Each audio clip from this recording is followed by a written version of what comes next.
ሰላም ጤና ይስጥልን ክቡራትና ክቡራን የፍቅር ይልቃል ዩቲዩብ ገጽ ተከታታዮች እንዴት ናችሁ? የአውሮፓ ቻምፒየንስ ሊግ የ2025-26 የመጨረሻ የ16 ቡድኖች ዕጣ ድልድል ትናንት በስዊዘርላንድ ኒዮን ከተማ ይፋ ሆኗል። በጣም አስገራሚ ዕጣ ድልድሎችን ተመልክተናል።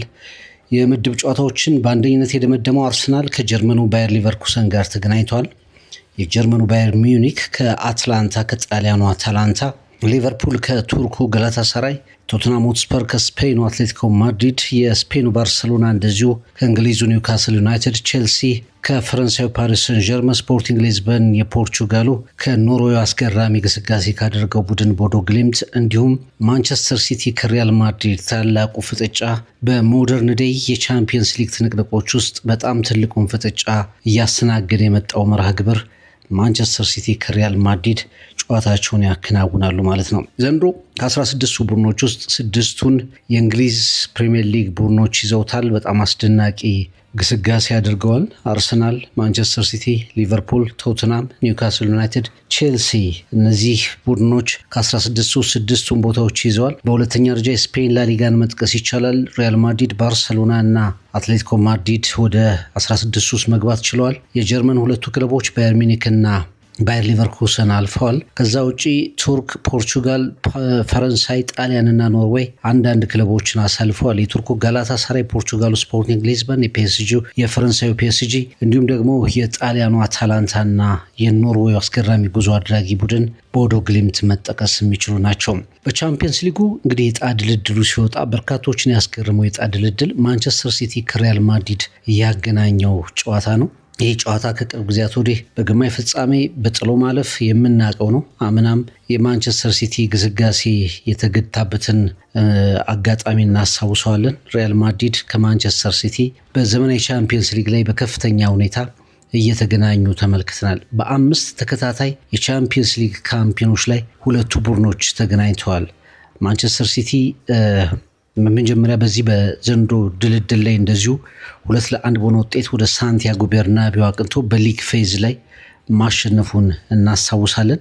የዚህ ቡድን አሸናፊ ሌላኛውን ጠንካራ ቡድን ባየር ሚኒክን ከአትላንታ የሚያሸንፈውን ቡድን በተለይም ባየር ሚኒክን በኳርተር ፋይናል ሊገጥም የሚችልበት አጋጣሚ አለና ለማድሪድም ለማንቸስተር ሲቲም አሸናፊ የሚሆኑ ከሆነ ባየር ሚኒክ በሰፊው ቆሞ ሊጠብቃቸው የሚችልበት እድል አለ እና በጣም አስገራሚ ድልድል ከተባሉት መካከል አንዱ ይሄ ነው። በእርግጥ ቲቦ ኮርቷ የትኛውንም ቡድን መግጠም እንችላለን የሚል ሀሳቡን ሰንዝሯል። ፔፕ ጓርዲዮላ እንደዚሁ ስለ ግጥምጥሞሹ ሀሳቡን ሰንዝሯል። ሪያል ማድሪድ ከማንቸስተር ሲቲ በጣም ትልቁ ጨዋታ ነው። የመጀመሪያው ጨዋታ ኢትሃድ ላይ፣ የመልሱ ጨዋታ በሳንቲያጎ ቤርናባው ይከናወናል። ብዙ የምንመለከትበት ጨዋታ ይሆናል ተብሎ ይታሰባል። ሌላኛው በጣም ጠንካራ ጨዋታ የእንግሊዙ ቼልሲ ከፓሪስ ሰን ዠርመን የሚያደርጉት ይሆናል ማለት ነው። ይሄ ደግሞ በቅርቡ የምናስታውስበት ምክንያት አለን። የመጀመሪያው የዓለም የክለቦች ሻምፒዮና በአሜሪካ ምድር ሲከናወን የፍጻሜ ተፋላሚዎቹ የእንግሊዙ ቼልሲ እና የፈረንሳዩ ፓሪስ ሰን ዠርመን እንደነበሩ ይታወቃል። ፒኤስጂ የአውሮፓ ሻምፒዮን ነው፣ ቼልሲ የዓለም ሻምፒዮን ነው እንደሚታወቀው። ይህም በጣም ትልቅ የእርስ በርስ ግንኙነት የሻምፒዮኖቹ የእርስ በርስ ጥሎ ማለፍ ይሆናል ማለት ነው። ቼልሲ የሚያሸንፍ ከሆነ የሊቨርፑልንና የጋላታሳራይን አሸናፊ ፓሪስ ሰን ዠርመን እንደዚሁ ከሊቨርፑል የሚገናኙበት እድል ሊኖር ይችላል። ሊቨርፑል ጋላታሳራይን ለማሸነፍ ትልቅ ግምት ተሰጥቶታል። የቼልሲና የፓሪስ ሰን ዠርመን አሸናፊ እንደዚሁ በኳርተር ፋይናል ከሊቨርፑልና ጋላታሳራይ አሸናፊ ጋር ይገናኛሉ ማለት ነው። የእንግሊዝ ፕሪሚየር ሊግን እየመራ የሚገኘው በአራቱም ዋንጫዎች የሚጫወተው የምድብ ጨዋታዎችን አቅልለው ያሸነፉት መድፈኞቹ ከባየር ሊቨርኩሰን ጋር ይገናኛሉ። ይሄ 2002 ላይ ጀምሮ ለመጀመሪያ ጊዜ ተገናኝተው እንደነበር ይታወቃል። አርሰናል ለሰሚ ፋይናል ለመድረስ አሁንም ጥሩ እድል እንዳለው ማሰብ ይቻላል። ይህንን ጨዋታ የሚያሸንፍ ከሆነ በጥሎ ማለፉ ውስጥ ቀላል ምድብ ውስጥ ተገናኝተዋል የተባሉት ስፖርቲንግ ሊዝበን እና ቦዶ ግሊምትን ይገጥማል። የአርሰናል ጉዞ በቃ ወደ እስከ ሰሚ ፋይናል ድረስ የተሳካ ነው የሚመስለው። አንደኛው ነው ማጠናቀቃቸው። በጣም ጥሩ ውጤት ያስመዘገበላቸው ይመስላል። ባየር ሊቨርኩሰንን መድፈኞቹ ካሸነፉ የመጀመሪያ ጨዋታ ኤምሬትስ ላይ ነው። ከዛ በኋላ ወደ ሊቨርኩሰን ሜዳ ያቀናሉ። ይህንን ጨዋታ በድል ከተወጡ መድፈኞቹ በቀጥታ ስፖርቲንግ ሊዝበንንና የቦዶ ግሊምትን አሸናፊ ገጥመው ወደ ግማሽ ፍጻሜ ሰተት ብሎ የሚገቡበት እድል አለ ማለት ነውና ለመድፈኞቹ ጥሩ ድልድል ተብሎ ተጠቅሷል። ሊቨርፑል ከጋላታ ሳራይ እንግዲህ ሳይታሰብ የጣሊያኑን ክለብ ዩቬንቱስን በደርሶ መልስ ጨዋታ አሸንፎ ለፍጻሜ ለጥሎ ማለፉ የደረሰው የቱርኩ ጋላታ ሳራይ መጀመሪያ በአንፊልድ በኋላም በጣም በአስፈሪ ስታዲየሙ ጋላታ ሳራይ ሜዳ ላይ ጨዋታው ይከናወናል። ሁለቱ ቡድኖች እርስ በርስ ተገናኝተው እንደነበር ይታወቃል። በዚህ ሲዝን ሊቨርፑል በጋላታ ሳራይ ተሸንፎ ተመልክተነዋል። በጣም ቴንስ የሆነ ጨዋታ በኢስታንቡል ይጠብቃቸዋል የሊቨርፑል የእንግሊዞቹ ሊቨርፑሎች እና በጣም በከፍተኛ ሁኔታ አስፈሪ ከሚባሉ ስታዲየሞች መካከል አንዱ የቱርኩ የጋላታ ሳራይ ስታዲየም አንዱ እንደሆነ ይታወቃል። በጣም ለተጋጣሚዎች ከባድ ጫና ከሚያሳዱ ስታዲየሞች መካከል አንዱ ነውና ሊቨርፑል የመጨረሻ ጨዋታውን አዌይ ጨዋታውን በጋላታ ሳራይ ሜዳ ማድረጉ እንግዲህ የራሱ ጫና ይኖረዋል። ነገር ግን ሊቨርፑሎች አስቀድመው በአንፊልድ ሮድ ይህንን ጨዋታ ይገሉታል ተብሎ ነው የሚጠበቀው። ሌላኛው ስፐርስ ቶተንሃም ሆትስፐር ከአትሌቲኮ ማድሪድ የሚገናኙበት ጨዋታ ነው። የመጀመሪያው በለንደን በስፐርስ ስታዲየም ይከናወናል። ከዛ በኋላ በዋንዳ ሜትሮፖሊታኖ በአትሌቲኮ ማድሪድ ሜዳ የመልሱ ጨዋታ ይከናወናል። በእንግሊዝ ፕሪሚየር ሊግ ላለመውረድ እየታገለ የሚገኘው ስፐርስ በአውሮፓ በጣም ጥሩ እንቅስቃሴ እያሳየ ይገኛል። በእርግጥ የአትሌቲኮ ማድሪዱ የኤል ቾሎ የዲየጎ ሲሞኔ አትሌቲኮ ማድሪድ በአውሮፓ ኖክአውት ስቴጆች ላይ በጣም ልምድ ካላቸው በጣም ታክቲካል ዲሲፕሊን ካላቸው ቡድኖች መካከል አንዱ ነው። ቶትናም በዚህ አካሄድ ነገሮችን የማያስተካክል ከሆነ አትሌቲኮ ቀላል ተጋጣሚ አግኝቷል ብሎ ማሰብ ይቻላል። ብዙ ግምቶችም ለአትሌቲኮ ማድሪድ ተሰጥተዋል። የመልሱ ጨዋታም በስፔን በማድሪድ ሜዳ ከመሆኑ አንጻር ሌላኛው ጠንካራ ጨዋታ ኒውካስል ከባርሰሎና በሴንት ጄምስ ፓርክ መጀመሪያ ከዛም በካምፕ ናው የሚከናወን ጨዋታ ነው። ሁለቱ ቡድኖች እንግዲህ በታሪክ በታይኒሳይድ ምድር በፋስቺኖ አስፕሬላ ሃትሪክ ኒውካስሎች ታሪክ የሰሩበትን አጋጣሚ ማስታወስ ይቻላል። በአውሮፓ ቻምፒየንስ ሊግ የተገናኙበት ነገር አለ። ባርሰሎና ይህንን መርሃ ግብር ለማሸነፍ ትልቅ ግምት ተሰጥቶታል። ኒውካስል ዩናይትድ እንደዚሁ በአውሮፓ ጉዞውን ጠንካራ ለማድረግ ከፍተኛ ትንቅንቅ ይደረግበታል ተብሎ የሚጠበቅ ጨዋታ ነው። ከዛ ውጭ እንግዲህ ባየር ሚኒክ ከአታላንታ ሌላኛው ጨዋታ ነው። ሃሪኬን እንግዲህ የአውሮፓ ክብሩን ለማሳካት ከባየር ዘንዶ በጣም ከተወደሰው ሚዩኒክ ጋር ጥሩ እንቅስቃሴ እያደረገ ይገኛል። በአውሮፓ በጣም ምርጥ ከሚባሉ ቡድኖች መካከል ዋንጫውንም ለማንሳት ከፍተኛ ግምት ከተሰጣቸው ቡድኖች መካከል አንዱ የጀርመኑ ባየር ሚኒክ ነው። በጥሩ አቋም ላይ ይገኛል። በቡንደስሊጋው በቻምፒየንስ ሊጉ አርሰናልን በመሳሰሉ ቡድኖች ተሸንፏል በምድብ ጨዋታዎች ላይ። ነገር ግን ስቲል ሁሉ ነገሩ ያለው ቡድን ነው። በጣም የተሟላ ቡድን ተብለው ከሚወደሱት መካከል አንዱ ነው። የጣሊያኑ አታላንታ የመጨረሻው የጣሊያን ተስፋ ሆኖ ነው ያለፈው። በቦሩሲያ ዶርትመንድ 3 ገብቶበት የመጀመሪያው ዙር ተሸንፎ በመልሱ ግን 4-1 በሆነ ውጤት አሸንፎ ነው የጣሊያን ሴሪያ ምልክት ሆኖ ወደ መጨረሻው 16 ውስጥ የገባው። እንግዲህ ዘንድሮ የጣሊያን ክለቦች ምንነካቸው የሚያስብል ነው። ኢንተር ሚላን በቦዶ ግሊምት በኖርዌዩ ትንሽ ግምት በሚሰጠው ቡድን ቦዶ ግሊምት ወደቀ። ዩቬንቱስ እንደዚሁ በጋላታ ሳራይ በቱርኩ ጋላታ ሳራይ ታላቅ ተጋድሎ አድርጎ ወደቀ። አታላንታ የመጨረሻ ተስፋ ሆኖ ተመለከት ነውና በጣም ብዙ የታክቲክ ፍልም ይደረግበታል ተብሎ የሚጠበቅ ጨዋታ ነው።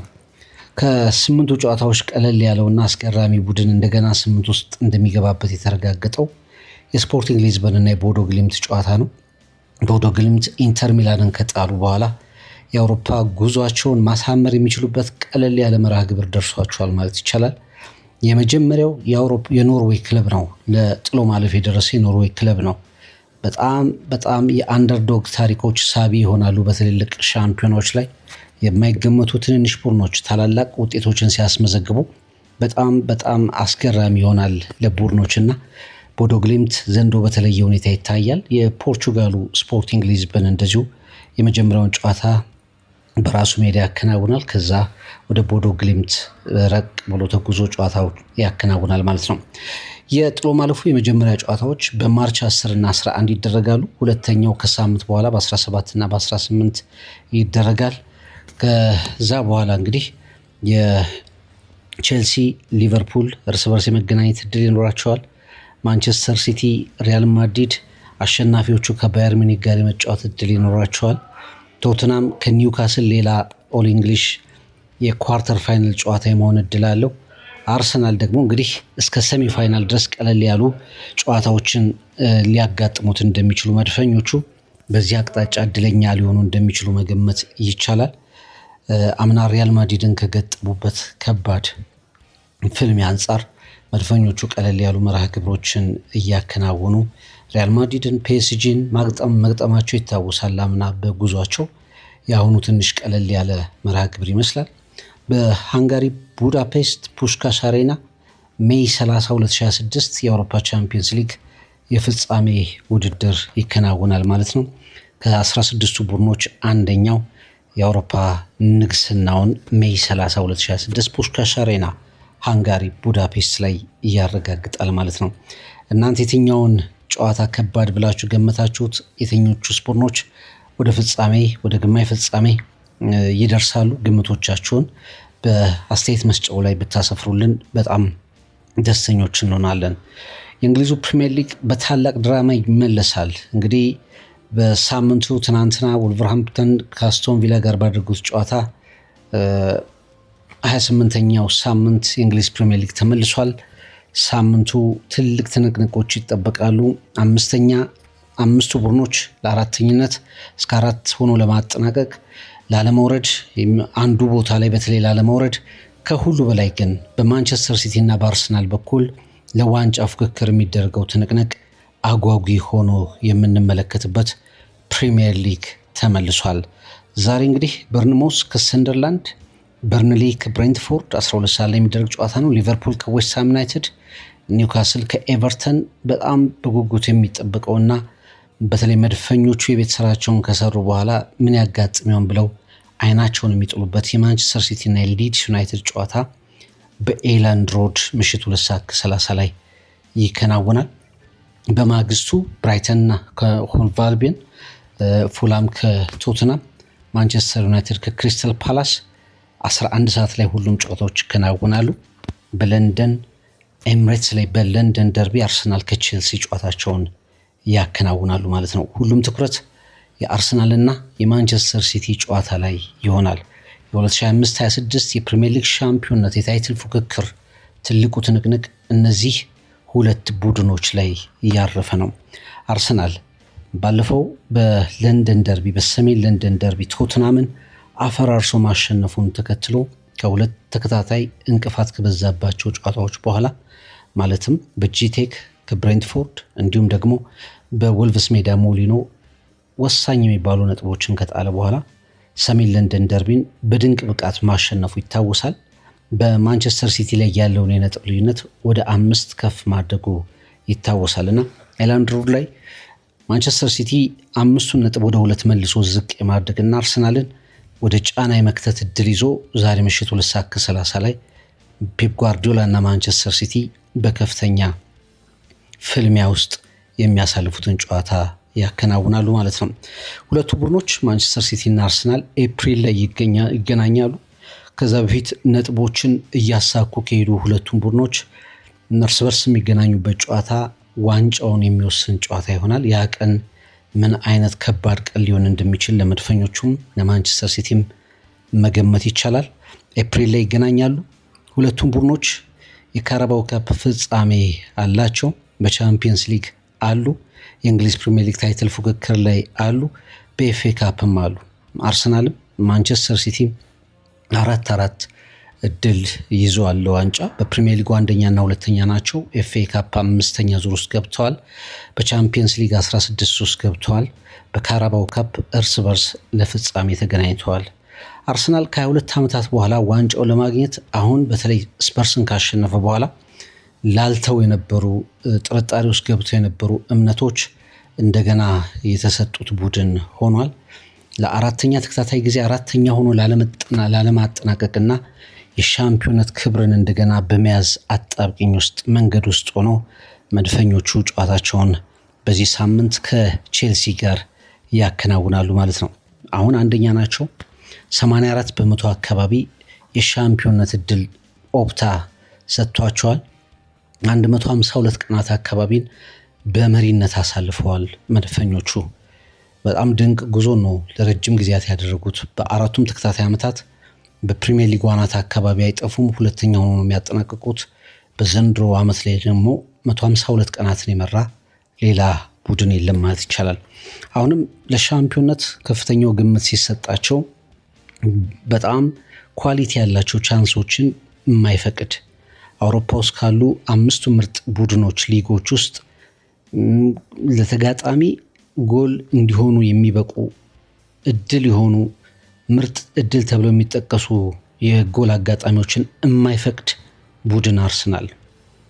በጣም ድንቅ መከላከል አሁንም አለው። እንደዚህ በቅርብ ጊዜያት ውስጥ ጎሎችን እያስተናገደ ኢንዲቪጁዋል ኢረሮች፣ ስህተቶች እየታዩበት አሁንም የአውሮፓ ዲፌንሲቭ ፋውንዴሽኑ ቤስት የሆነ ቡድን አርሰናል ነው ብሎ ማሰብ ይቻላል። ቡድኑ ኳስ ባጣበት ሰዓት እንኳ የሚከላከልበት መንገድ በጣም አስደናቂ ቡድን ያደርገዋል እና ይህንን በመተማመን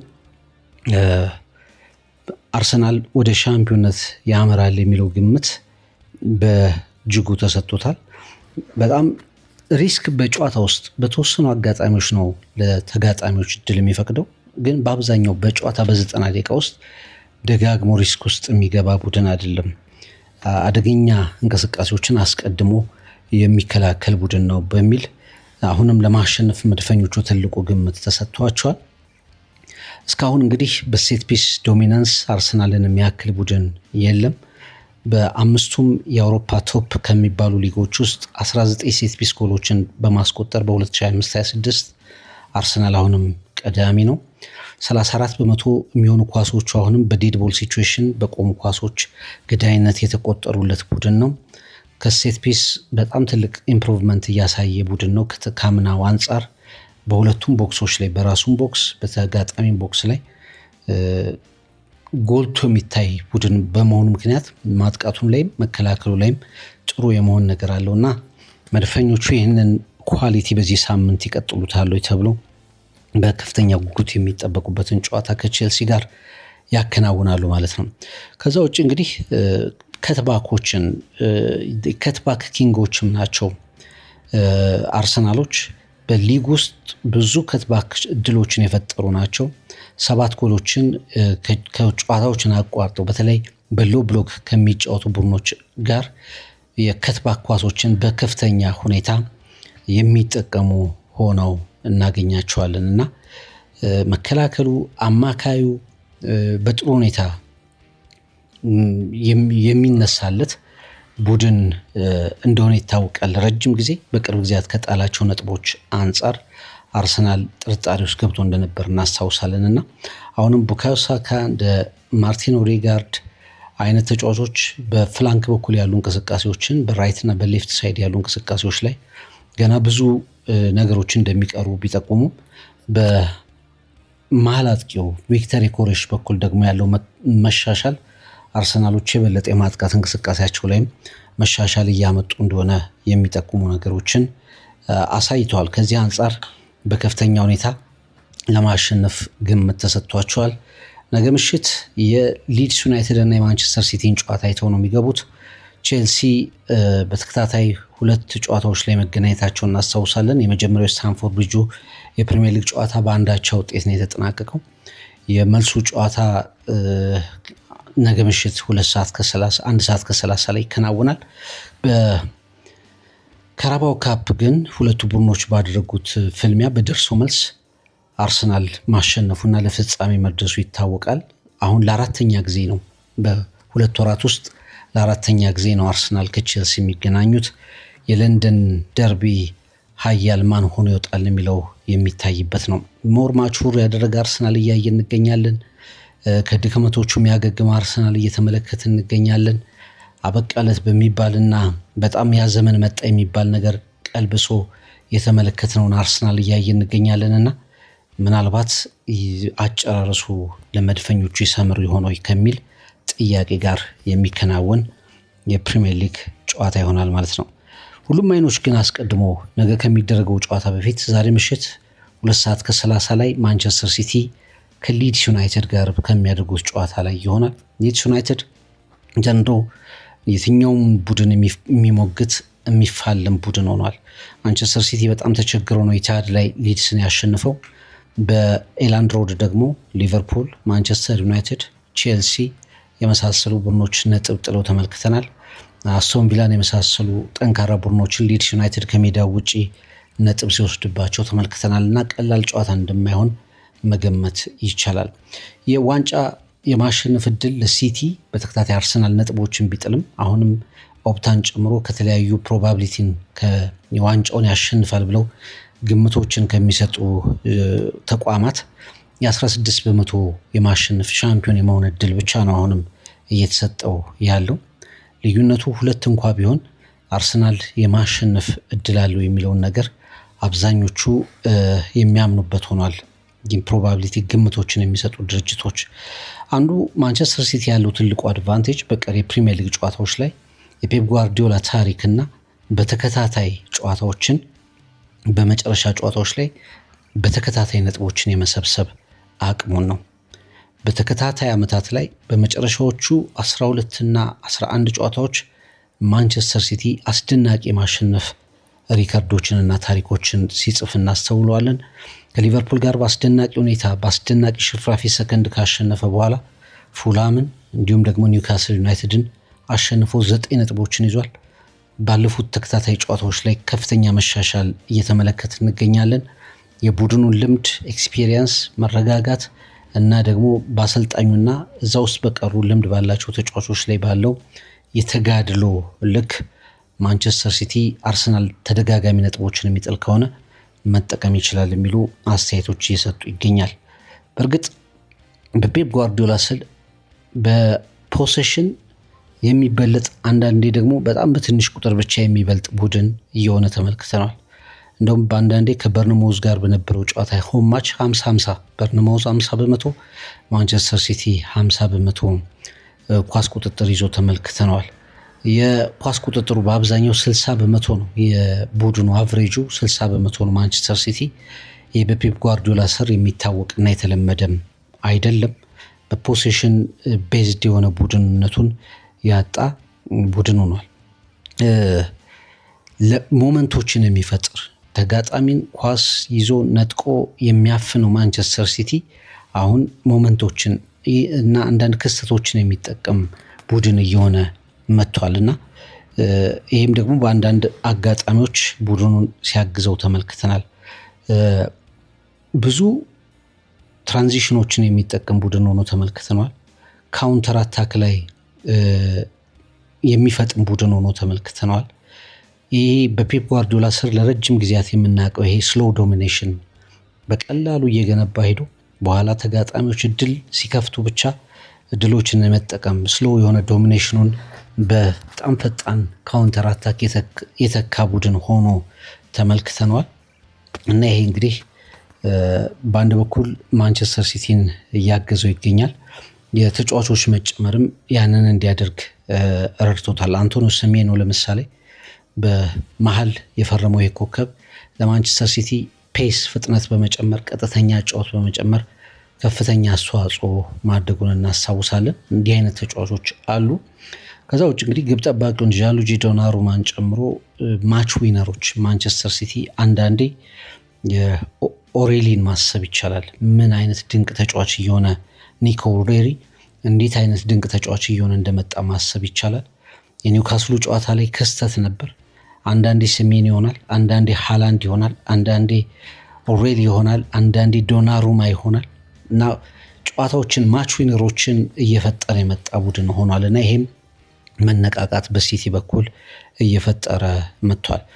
ሌላው በጣም ያሻሻለው ፔፕ ጓርዲዮላ ቡድን ያሻሻለው የመከላከል ሁኔታውን ነው። በጣም ስህተቶችን የሚሰራ ቡድን እንደነበር ይታወቃል እና አሁን ግን የማርክ ጉሂን መምጣት ተከትሎ ጥሩ መሻሻሎች እንመለከታለን። ግን ስቲል በመከላከሉ ረገድ ክፍተት አለበት።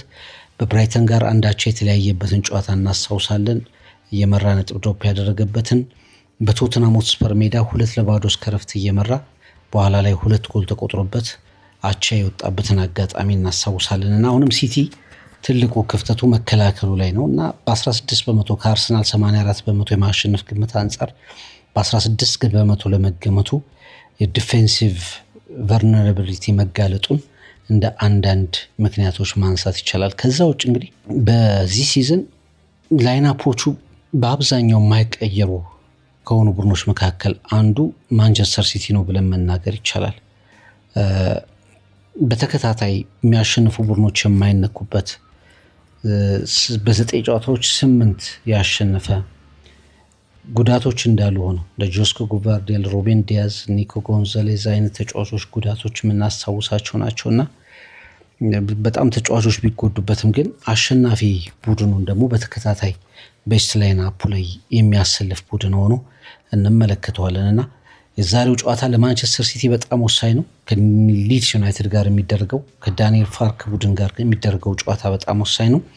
ግን ሲቲ አሸንፎ ነጥቡን ወደ 2 ዝቅ ያደርጋል፣ ከአርሰናል ጋር ያለውን የነጥብ ልዩነት ወደ 2 ዝቅ ያደርጋል የሚለው ግምት በአብዛኛው እምነት አለ። ሁለቱ የዋንጫ ተፎካካሪዎች ናቸው። አስቶን ቪላ ምንም እንኳ ጥሩ ግስጋሴዎችን ቢያደርግም አስቶን ቪላ ወደ መጨረሻ አካባቢ የጣላቸው ነጥቦች ዋጋ እያስከፈሉት ይገኛሉ። በተለይ የተጫዋቾች ጉዳት፣ የስኳድ መጥበብ አስቶን ቪላ ይህንን የዋንጫ ፍክክር ይቀላቀላል የሚለው ግምት ብዙ አይደለም። ምንም እንኳን ነጥቦችን እያጠበበ እንኳ ቢመጣም እንደውም የሶስተኝነት ቦታው ራሱ በቀሪ ጨዋታዎች ውስጥ ስጋት ላይ ይወድቃል ተብሎ ነው የሚታሰበው። ግን ኡናይ ኤምሬና አስቶን ቪላ ዘንድሮ አስደናቂ ጉዞ ካደረጉ ቡድኖች መካከል ይጠቀሳሉ። በጀታቸውን፣ የዝውውር ሂደታቸውን፣ የተጫዋቾች ጉዳታቸውን ስንመለከት ኡናይ ኤምሬና አስቶን ቪላ በጥሩ ሁኔታ ጉዞ እያደረጉ መሆናቸውን እንድናምን እንገደዳለን። ዩናይትድ ካለፉት 7 ጨዋታዎች 6ቱን ያሸንፏል። ይሄ ቡድን ምናልባት ቀድሞ እንዲህ አይነት ውጤቶች ቢመዘገቡ ኖሮ ለሻምፒዮነት መፎካከር ይችል ነበር። አሁን ዩናይትድ ለአራተኝነት በቻምፒየንስ ሊግ ቦታ ውስጥ ለማጠናቀቅ ነው ሪል ቻንሱ። ያንንም ለማድረግ ነው እንግዲህ በዚህ ሳምንት ወሳኝ ጨዋታውን ከፓላስ ጋር የሚያደርገው ማለት ነው። ከዛ ውጭ እንግዲህ እንደ ቼልሲ አይነት ቡድኖች ብዙ እድል የላቸውም። ሲጀመር በትልቁ ተገምተው ነበር። የዓለም ክለቦች ሻምፒዮናን በማንሳታቸው በትልቁ ተገምተው ነበር። ግን በሂደት ግን ነጥቦችን እየጣሉ ተመልክተናል። ከቅርብ ጊዜያት ወዲህ ባሉ ጨዋታዎች በጣም ብዙ ነጥቦችን የሰበሰበው ማንቸስተር ዩናይትድ ነው። እንደ ካሪክ አይነት አሰልጣኞችን ከ7 ጨዋታዎች 18 ነጥቦችን መሰብሰብ በጣም አስደናቂ ጉዞ ያደረገው ማንቸስተር ዩናይትድ ምናልባት በአሰልጣኝ ደረጃ የከፈላቸው ዋጋዎች እንዲጸጸቱት የሚያደርጉ ውጤት እያስመዘገበ ይገኛል። ይሄ ማሸነፍ ወይም ያለመሸነፍ ጉዞ በካሪክ ስር እስከ መቼ ይቀጥላል የሚለውን የምንመለከት ይሆናል። ግን በሁለት አሰልጣኞችን በመቅጠርና በማጣት በሁለት አሰልጣኞች ብቻ ዩናይትድ 37.3 ሚሊዮን ፓውንድ አካባቢ እንዳጣ መረጃዎች ይጠቁማሉ። ሩበን አሞሪም በጃንዋሪ 5 መሰናበታቸው ይታወሳል። ከዛ በኋላ አሰልጣኝ ለመቀየር ዩናይትድ ካሳን ጨምሮ ያወጣቸው ወጪዎች 37.3 ሚሊዮን አካባቢ ደርሷል። አሁን በቅርቡ የማንቸስተር ዩናይትድ ትርፍ እና አጠቃላይ ስሌቱ ወጥቶ ራድክሊፍ በተሻለ ሁኔታ የቆረጧቸው ነገሮች ማንቸስተርን የተሻለ ትርፍ እንዲያገኝ አድርገውታል የሚሉ ነገሮች አሉ። ግን አሰልጣኝ በመቅጠርና በማባረር ብቻ ያጣቸው ወጪዎች ወደ 37 ሚሊዮን ፓውንድ አካባቢ ደርሰዋል። ለምሳሌ ከስፖርቲንግ ሊዝበን አሞሪምን ሲያመጣ 11 ሚሊዮን ፓውንድ አካባቢ ከፍሏል። ኖቬምበር 2024 ላይ ኤሪክ ቴን ሃግን ለማሰናበት 10.4 ሚሊዮን ፓውንድ አካባቢ ከፈለ። ከዛ በኋላ ደግሞ የሩበን አሞሪምን ዝውውር በተለያየ መንገድ ለማጠናቀቅ 6.3 ሚሊዮን ፓውንድ አካባቢ አወጣ። ከዛ ደግሞ እንግዲህ ሩበን አሞሪምን ሲያሰናብት ለካሳና ኮቺንግ ስታፉን ጨምሮ ለአሰልጣኙ የነበራቸውን ካሳ ጨምሮ 15.9 ሚሊዮን ፓውንድ አካባቢ አወጣ። በአጠቃላይ ከአሰልጣኝ ዝውውር ጋር በሃይሪንግ እና ፋይሪንግ በመቅጠርና በማሰናበት ሂደት ውስጥ 37.3 ሚሊዮን ፓውንድ አካባቢ ማንቸስተር ዩናይትድ አውጥቷል። አሞሪም 63 ጨዋታ አከናወኑ፣ 24 ብቻ አሸነፉ። 21ዱን ተሸነፉ። 31.9 በመቶ የማሸነፍ ሬት ብቻ ይዘው ሄዱ። በማንቸስተር ዩናይትድ ታሪክ መጥፎ አሰልጣኝ ሆነው ታሪካቸው ተደመደመ።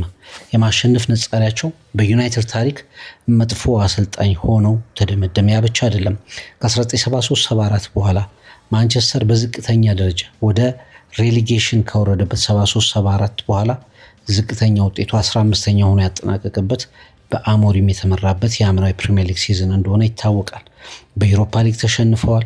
በካራባው ካፕ እንደዚሁ በኖክአውት ስቴጅ ላይ መሸነፋቸውን በተለይ ያንን ጨዋታ ዩናይትዶች የማይረሱት በሊግ 2 ቡድን ግሪምሲ ታውን በፔናልቲ የተሸነፈበትን አጋጣሚ እናስታውሳለንና የአውሮፓ ውድድር በታሪክ ማንቸስተር በየትኛውም የአውሮፓ ውድድር ላይ ሳይካፈል ከ26 ዓመታት በኋላ ለመጀመሪያ ጊዜ ያሳለፈው ሲዝን ነው የዘንድሮ ሲዝኑ። አንድ ፕሪሚየር ሊግ ውድድር ብቻ ነው አሁን እያከናወነ ያለው ከሌሎች ውድድሮች ውጭ ነው እና ይሄ ደግሞ ከ1990 በኋላ ያለ አውሮፓ ተሳትፎ ማንቸስተር የመጀመሪያ ታሪኩን መያዙ ነውና በማናጀሮች ቅጥርና ስንብት ውስጥ ማንቸስተር ዩናይትድ እያጣ ያለው ዋጋ ከፍተኛ ነው። በአንጻሩ ደግሞ ማይክል ካሪክ ከመጡ በኋላ መጀመሪያ ዳረን ፍሌቸርን ኢንትሪ ማደረገው 2 ጨዋታዎች ላይ ተመለከተ። ከዛ በኋላ ለማይክል ካሪክ እድል ሰጠ። ከ7 ጨዋታዎች 6 ጨዋታዎችን በማሸነፍ ጥሩ ጉዞ ማድረግ ቻለ። ከዛ ውጭ እንግዲህ ዩናይትድ ወደ ቻምፒየንስ ሊግ ስፖርት ተመለሰ። ወደ 4 ውስጥ መግባቱን አረጋገጠ። ይህንንም ደግሞ በበላይነት ለመደምደም ጥሩ ፖዚሽን ላይ ሆኖ እንመለከተዋለንና አሁን ማንቸስተር ዩናይትድ ትልቁ ጥያቄ የቀድሞ ተጫዋቾቹ እንደ ጋሪ ኔቨል አይነት ተጫዋቾች ምንም እንኳን ዩናይትድ በቻምፒየንስ ሊግ ቦታ ቢያጠናቀቅ ካሪክ የማሸነፍ ጉዞ በጥሩ ሁኔታ ቢቀጥል በፍጹም የዩናይትድ ቋሚ አሰልጣኝ መሆን የለበትም የሚሉ ዘመቻዎች ጀምረውበታል። በአጠቃላይ በሜዳ ውስጥ እንቅስቃሴ ግን ካሪክ ያልታየውን እያሳየ ቀጥሏል እና ለዩናይትድ እጅግ ፈታኝ ከሚባሉ ጉዞዎች መካከል አንዱ እንዲታለፍ እየሰራ ያለውና በውጤትም ያንን እያስመሰከረ ያለው ማይክል ካሪክ ርዕሰ ጉዳይ ይሆናሉ። በዚህ በሳምንቱ ርዕሰ ጉዳይ ከሚሆኑ ክለቦች መካከል አንዱ ይሆናል ማለት ነው። ማንቸስተር ዩናይትድ ኦልድ ትራፎርድ ላይ ነው ጨዋታውን የሚያከናውነው ከክሪስታል ፓላስ ጋር ይሆናል ማለት ነው። የጨዋታ አርሰናል ከቼልሲ፣ ሊቨርፑል ከዌስትሃም ሌሎች በቻምፒየንስ ሊግ እድል ከሚኖራቸው ቡድኖች መካከል ጨዋታዎች የሚመለከቷቸው ጨዋታዎች ቼልሲ ነጥብ ከጣለ የበለጠ እየራቀ ይሄዳል። ሊቨርፑል እንደዚሁ ከዌስትሃም ዩናይትድ ጋር ነው የሚጫወተው። ለቶፕ 4 ትልቅ ትንቅንቅ እያደረገ የሚገኝ ቡድን ነው። እነዚህን ሁሉ ጨዋታዎች እና ውጤቶቻቸውን ተንተርሰን በአራት ውስጥ ማን ያጠናቅቃል የሚለው ነገር አጓጊ ሆኖ እንመለከተዋለን ማለት ነው። አርሰናል ወይስ ማንቸስተር ሲቲ? ለእናንተ የፕሪሚየር ሊጉን ሻምፒዮንነት ማን በበላይነት ይደመድመዋል? ግምታችሁን አስቀምጡልን። በቻምፒየንስ ሊጉ አርሰናልን ከባየር ሊቨርኩሰን፣ ባየር ሚኒክን ከአታላንታ፣ ሊቨርፑልን ከጋላታሳራይ፣ ስፐርስን ከአትሌቲኮ ማድሪድ፣ ባርሴሎናን ከኒውካስል፣ ቼልሲን ከፓሪስ ሰን ጀርመን፣ ስፖርቲንግ ሊዝበንን ከቦዶ ግሊምት፣ ማንቸስተር ሲቲን ከሪያል ማድሪድ ባገናኘው ውድድር ማን እስከ ፍጻሜ ይደርሳል? ማንስ ሻምፒዮን ይሆናል? ግምታችሁን አስቀምጡልን። በተወዳጁ ጣቢያችን ብስራት ኤፍኤም 101.1 ትሪቡንን ይዘን ደግሞ የዛሬና የነገ ጨዋታዎችን ውጤቶችና ፕሪቪዎችን በእሁዱ ጠዋት ፕሮግራማችን እናቀርባለን። ሰብስክራይብ፣ ሼር፣ ላይክ አድርጎ አስተያየቶቻችሁን አስፍሩልን። የፍቅር ቃል ዩቲዩብ ገጽን የበለጠ ተወዳጁ። መልካም ሰንበት ይሆንላችሁ።